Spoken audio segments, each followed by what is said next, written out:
Welcome once again to Talking ... Books. Hey, first guest to get it right. Fabulous. I'm Neil Gardner. This is the boss man. They call him El Darwinio, or some other site. It was whatever he asked for. He's in charge. And with me today, you saw from the title card, but it is the lovely... BIllie Fulford-Brown. Yay! Another narrator. I do promise we will be getting some producers and editors and proofers along very soon. But you know what? I work with narrators, so isn't it nice to have them come talk to us about audiobooky things? So we've been in the studio for a few days now doing a couple of things. We have. Well, let's talk about you. You've narrated 44 audiobooks. Well, with those two, 46. I think on US it's over 50, I think now. Over 50. It's amazing. Yeah. And you're an Earphones Award winner. I am. Yay. Very exciting. Yes, two of us together. I know. Yay. Well done, well done. So let's talk about how you got into audiobooks, because you're a jobbing actress and VO. Yes. And so what was your journey to audiobooks? I trained as an actress, and obviously it's a tough path. So, you know, we're sort of doing little bits and pieces, and found that I just loved a bit of voiceover, landed a couple of jobs completely by chance, commercial, just audition for off Spotlight and things like that.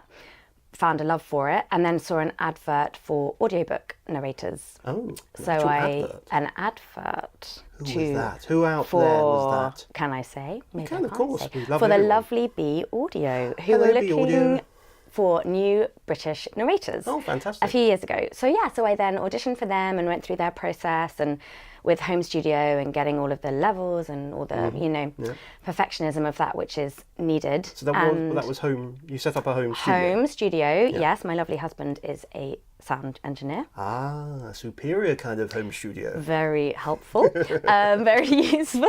Also a lovely man, and married him for other reasons than his sound engineering but mostly prowess. the sound engineering. Mainly the sound engineering. Yes. Yes. Hope for all of us guys.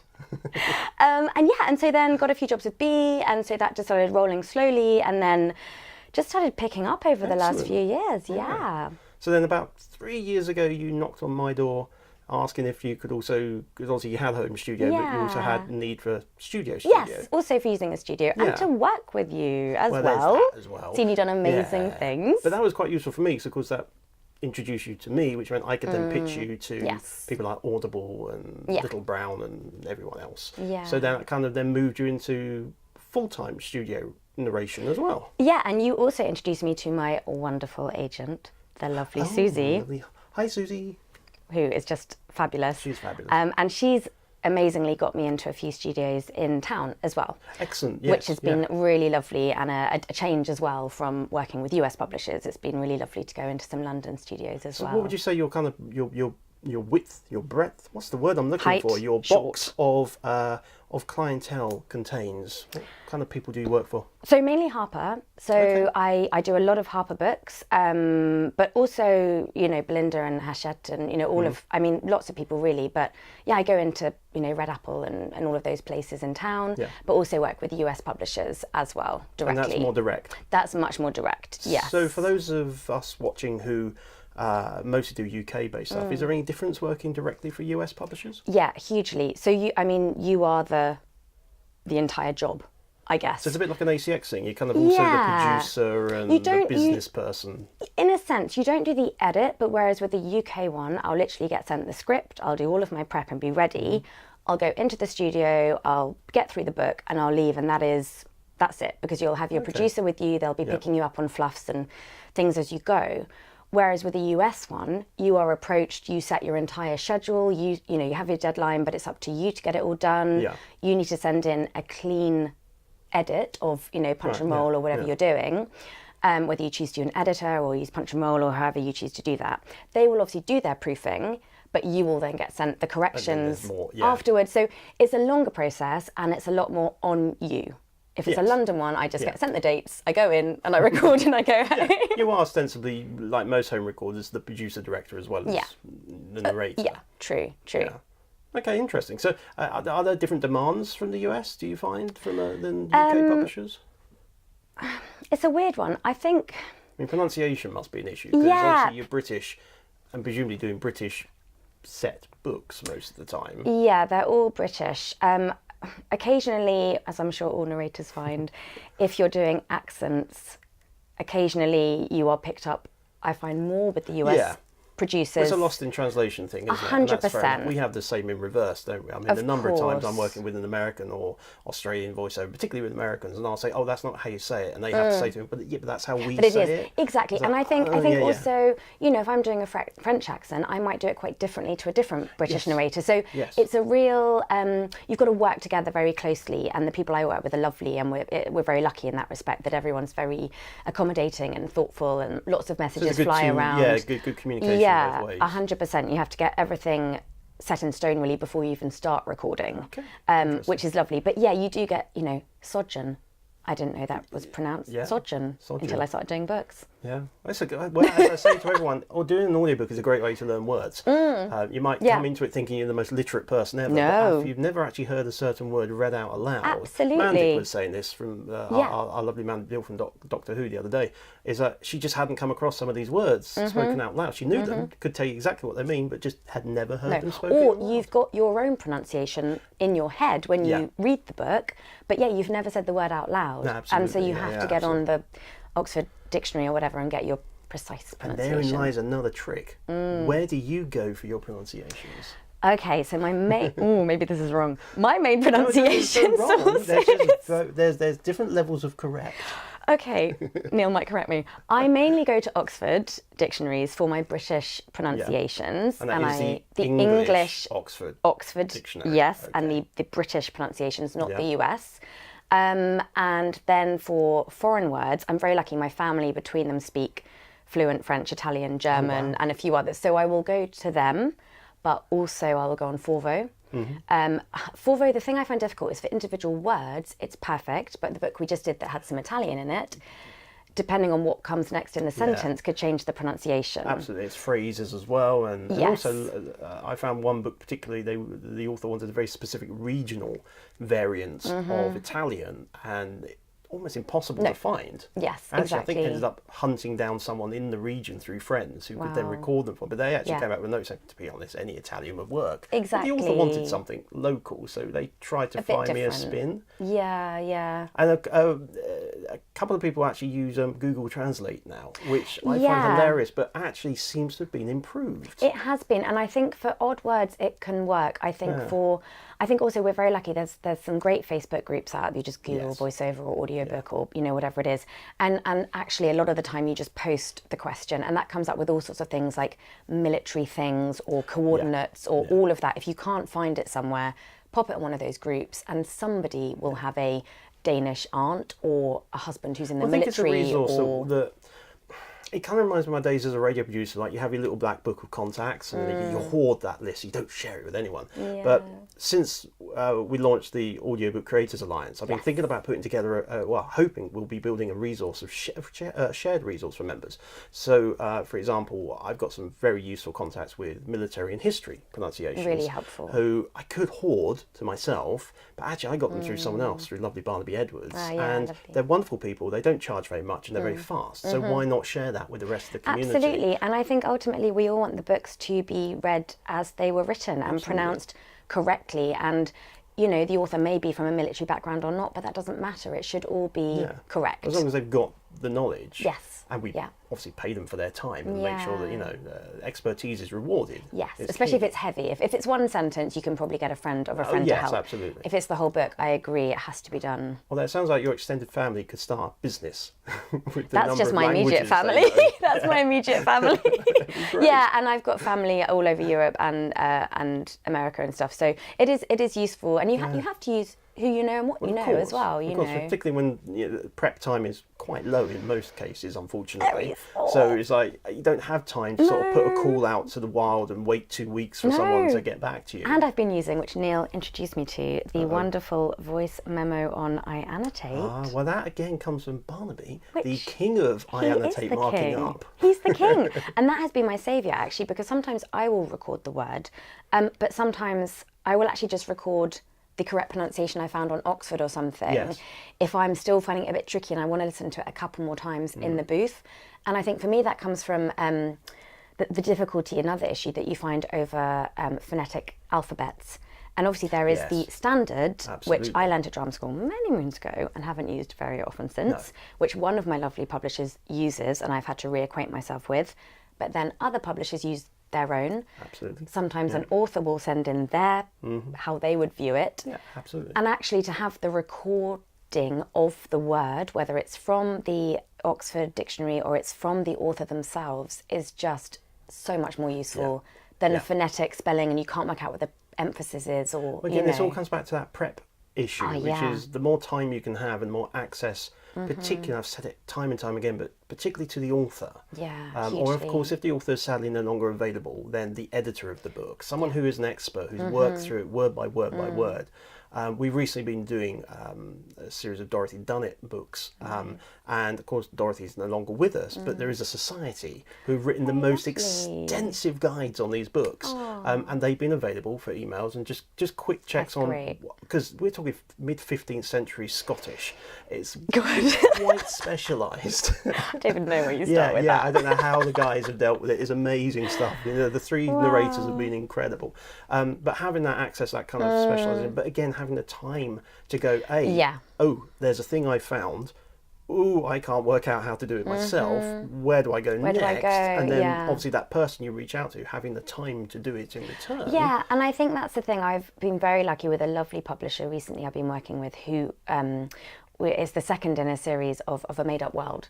And all of the words are made up. The language is made up. There are full sentences of, if you would read it, it looks beautiful, but you have no idea how to pronounce like it. Tolkien-esque stuff. It's Hugely, wow. yeah. And they wonderfully went to the author. She has recorded everything, just voice memo on an iPhone, which is all you need. Top tech. Sent it over to me. I then cut it out, saved it as each word throughout it. I could then pop it in my script. I could have my Mac Air, no fan, with me to quickly listen to the pronunciation, just to get it right. Can take that out and edit me listening to it a couple of times. No, makes sense. But with the sentences especially, but like you said, you need the time.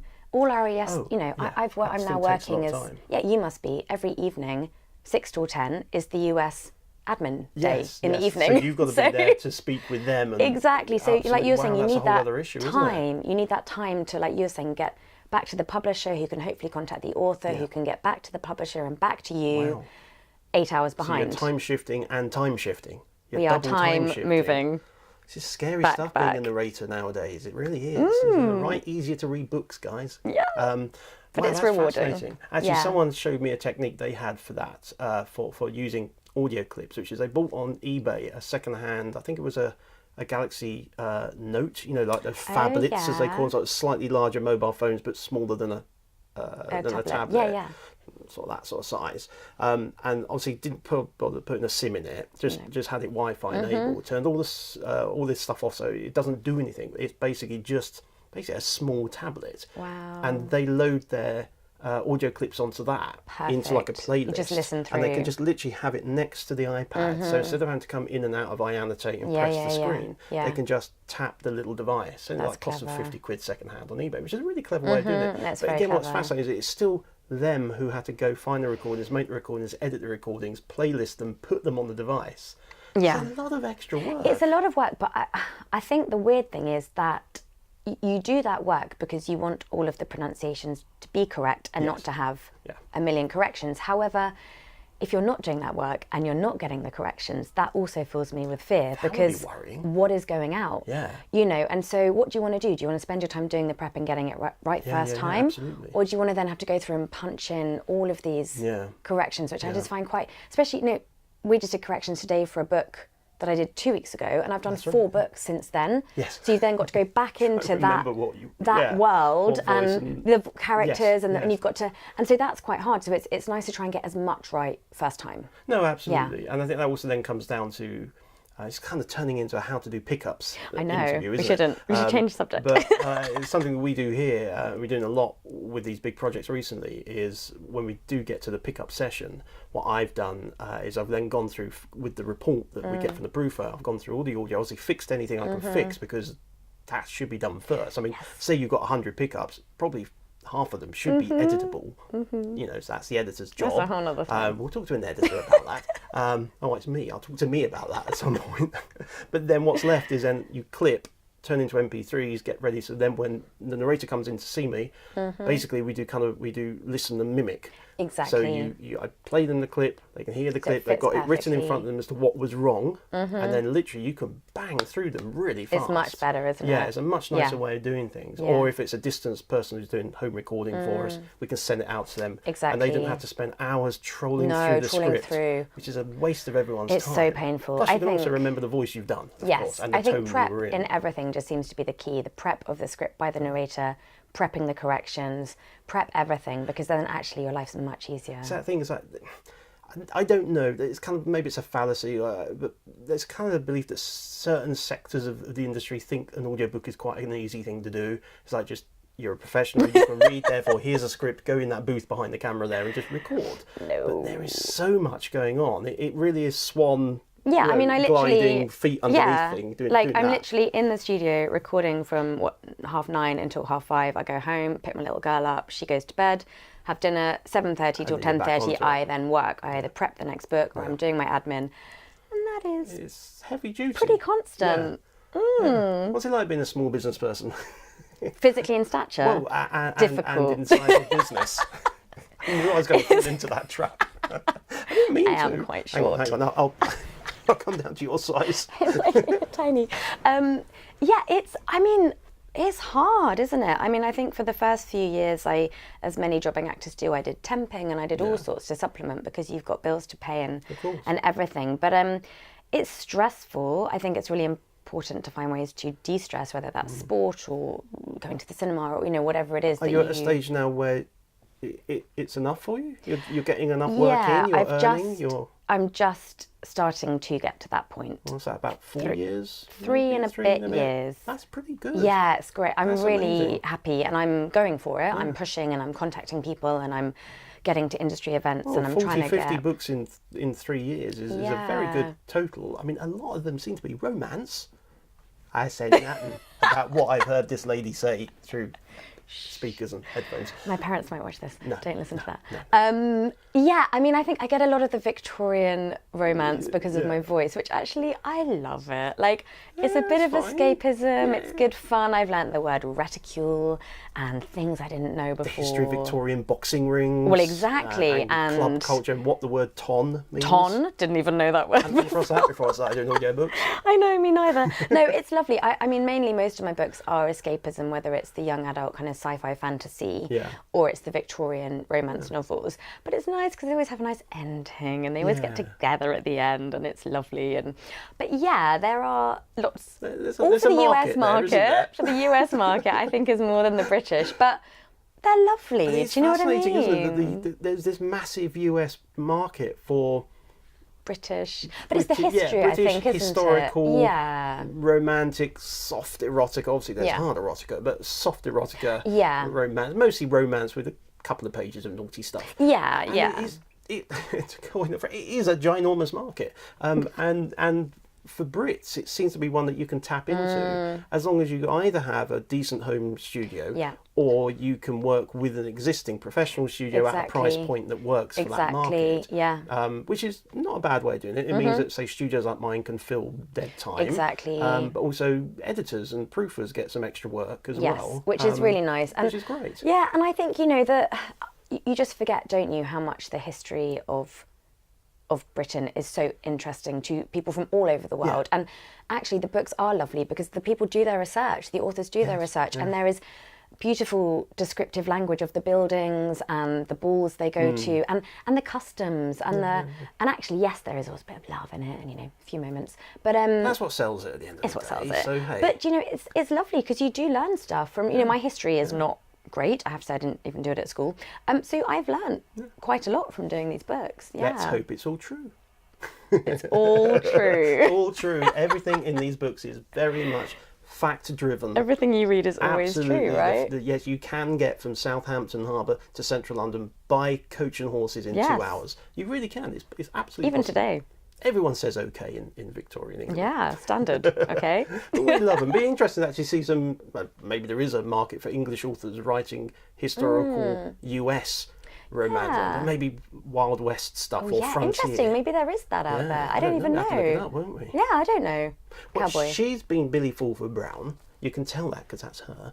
He's been Darwin. Hasn't said a lot today. He's been, quiet. I think he's a bit shy. He's on vocal rest. Yeah, he has been busy. He's been on really vocal working rest. very hard up till late at night. Yeah, poor I've been man. Neil Gardner. This has been Talking Books. Hey, I'm going to bring you back. And thank you for joining us. If there's anything you'd like to know, anything you want to get involved in, if you want to be an interviewee, come along down to lovely Croydon, to Ladbroke Audio and join us. But otherwise, we have to say thank you, Billie. Thank you for And we having look that way and me. we go, bye. Bye.